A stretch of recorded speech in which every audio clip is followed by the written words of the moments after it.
Iran में जारी प्रदर्शन और हिंसा के बीच अमेरिका में एक ऐसी घटना हुई है जिसने राष्ट्रपति ट्रंप को तगड़ा झटका दे डाला है। अचानक भारी तादाद में अमेरिकी फोर्स को सड़कों पर उतरना पड़ा है।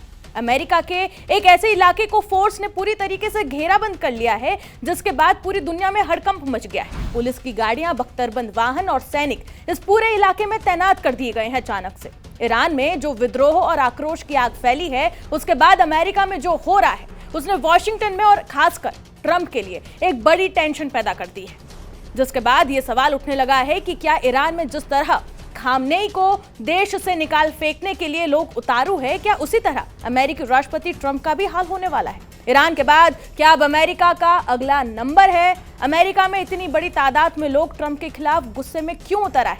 ये सवाल खूब चर्चा में। इस सवाल का जवाब जानेंगे, लेकिन उससे पहले आप स्क्रीन पर ये तस्वीरें देख लीजिए।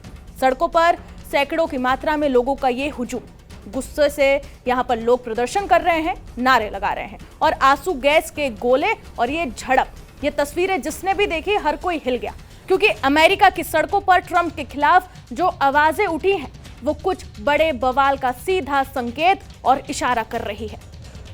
क्योंकि दुनिया भर में टैरिफ के सरपंच और दादागिरी कर घूमने वाले ट्रंप अपने ही देश अमेरिका में भयंकर तरीके से घिर चुके हैं। ट्रंप से जनता इतनी नाराज है कि सीना तान कर ट्रंप के खिलाफ आवाज उठा रही है, जिसका वीडियो सोशल मीडिया पर आते ही अब बवाल मच गया। दुनिया की नजरें इस पर है कि आखिरकार ट्रंप के खिलाफ इतनी बगावत कैसे भड़क गई, क्या है वजह? तो बता दें कि अमेरिका के मिनियापोलिस शहर में बुधवार को इमिग्रेशन एंड कस्टम एनफोर्समेंट यानी कि ICA के एक एजेंट ने कार चला रही महिला को गोली मार दी, जिसके चलते उसकी मौत हो गई। महिला की पहचान रेनी गुड के तौर पर हुई है।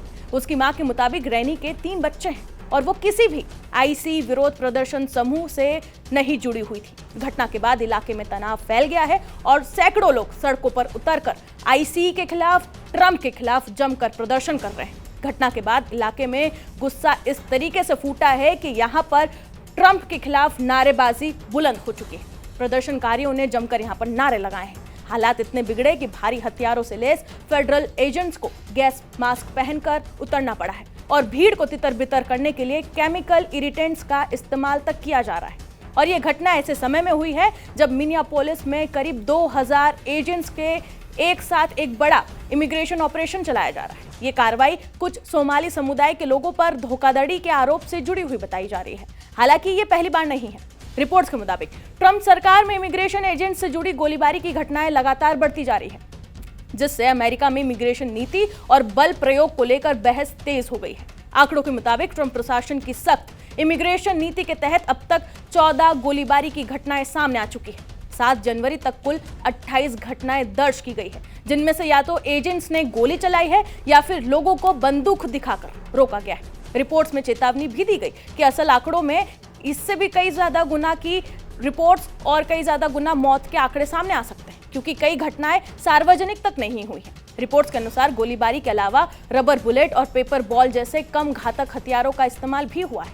ऐसी 13 घटनाएं दर्ज की गई है, जिनमें से 10 विरोध प्रदर्शनों के दौरान ये सारी घटनाएं हुई जहां पर इस तरीके से बल प्रयोग किया गया। इनमें कैलिफोर्निया और इलिनॉय में 2 पादरी भी घायल हुए, जो प्रदर्शन के दौरान प्रार्थना कर रहे थे। ट्रंप के दूसरे कार्यकाल में IC हिरासत केंद्रों में बंद लोगों की संख्या लगभग 50% बढ़ गई है। फिलहाल 65,000 से ज्यादा लोग हिरासत में हैं। 2025 में IC हिरासत में 32 लोगों की मौत हो चुकी है, जो पिछले 20 सालों में सबसे ज्यादा है। मानवाधिकार संगठनों का कहना है कि इस वजह से भीड़भाड़, खराब हालत और इलाज की कमी, मानसिक तनाव और भी ज्यादा हिंसा भड़का सकते हैं और ये इसी वजह से हिंसा बढ़ती जा रही है। वहीं इस पूरे मामले में मिनीसोटा के गवर्नर टिम वॉल्ज ने इस फायरिंग को लेकर ट्रंप प्रशासन पर तीखा हमला बोला है। उन्होंने कहा कि हम हफ्तों से चेतावनी दे रहे थे, डर और सुर्खियां पैदा करने वाली ये जो कार्रवाई है वो किसी की भी जान ले लेगी। आज वही हुआ है। ये रियलिटी TV स्टाइल गवर्नेंस है और इसी की कीमत एक इंसान ने अपनी जान देकर चुकाई है। अब इस पूरी घटना से अमेरिका में राजनीतिक बवाल मच गया है और ये तब और भी ज्यादा हो गया जब न्यूयॉर्क के मेयर ममदानी ने भी इसका खुलकर आलोचना की। न्यूयॉर्क के मेयर ममदानी ने भी बयान जारी करके कहा कि ये हत्या है। IC देश भर में हमारे पड़ोसियों पर हमला कर रहा है। न्यूयॉर्क आज और हर दिन प्रवासियों के साथ खड़ा है।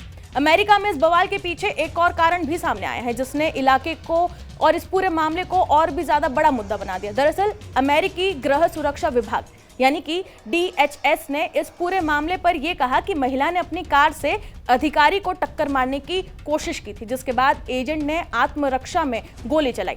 राष्ट्रपति ट्रंप ने भी आईसी एजेंट का बचाव करते हुए यह बयान दिया था कि जो सामने आया वीडियो है वो बेहद डरावना है और महिला ने जानबूझकर अधिकारी को निशाना बनाया और इसलिए अधिकारी को गोली चलानी पड़ी।